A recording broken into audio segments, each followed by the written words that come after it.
Good morning, students. Welcome to the next session of SST. And in this session, I am going to discuss with you the realms of the earth. There are three realms of the earth: lithosphere, hydrosphere, and atmosphere. When all these spheres interact to each, they make a narrow zone, and which is known as biosphere. So, in this session, I am going to discuss with you in detail about all these three spheres and how do they interact to each other. To understand it, first you need to understand what is our environment. The word environment is derived from the French word environner, which means to surround. So, whatever surrounds us is our environment.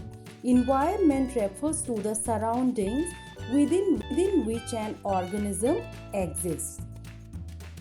The components of the environment comprise the natural environment and the artificial or human-made environment.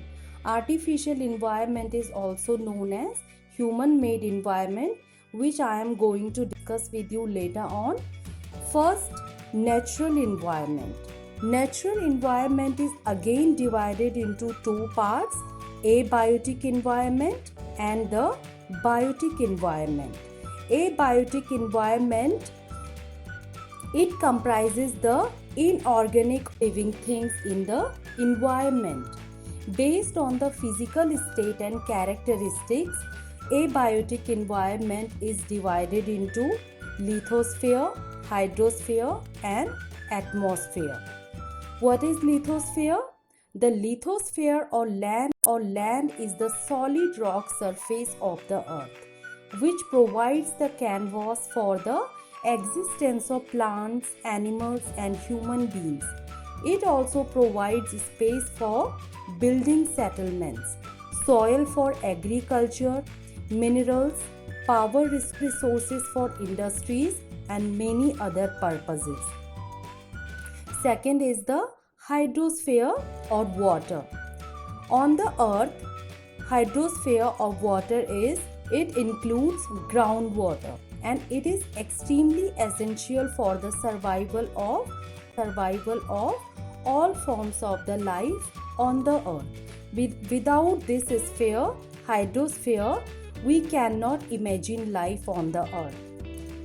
Third is the atmosphere. It is the mixture of gases which surround the earth, sustains life by providing like oxygen, nitrogen, hydrogen, carbon dioxide, etc. Atmosphere also protects the earth from the harmful radiations of the sun and regulates the temperature of the earth, making it habitable. So students, this was all about the abiotic environment, which abiotic environment is the non-living part of the environment. Now I am going to discuss with you biotic environment.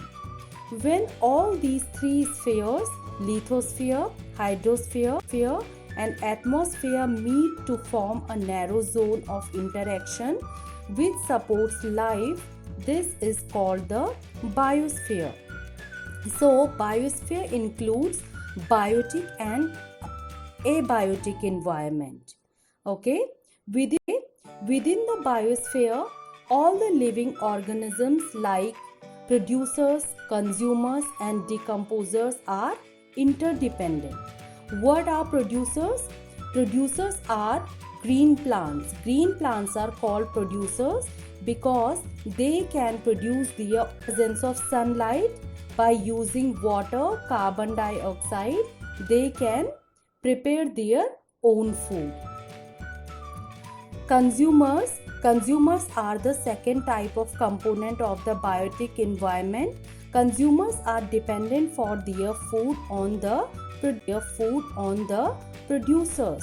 Directly or indirectly, all the animals are dependent for their food on the plants.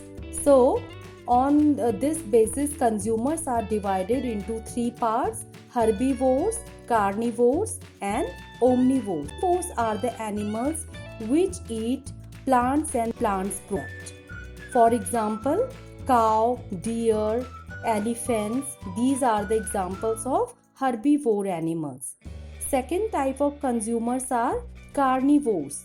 Carnivores are dependent for their food on the herbivore animals.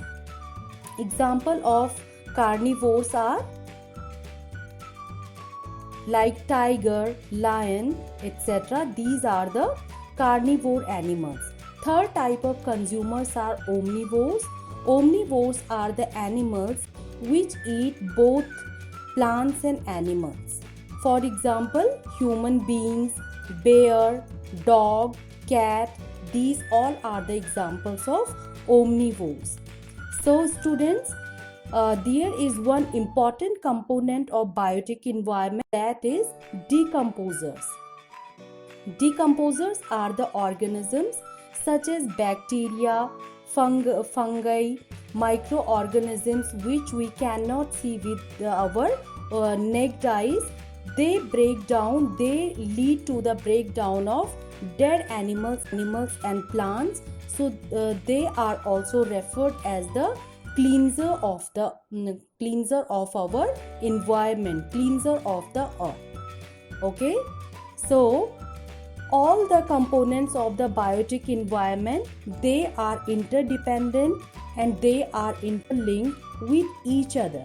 When they interact with each other, they make an ecosystem, and all the components of the biotic environment are equally important in an ecosystem.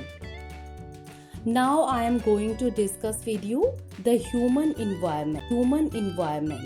Human environment, which is also known as the artificial environment.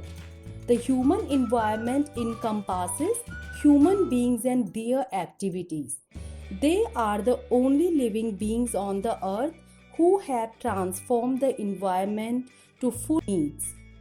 Advancement of science and technology, rapid industrialization, and spread of agriculture gave rise to urbanization and overpopulation. So, it is essential for human beings to sensible use of resources.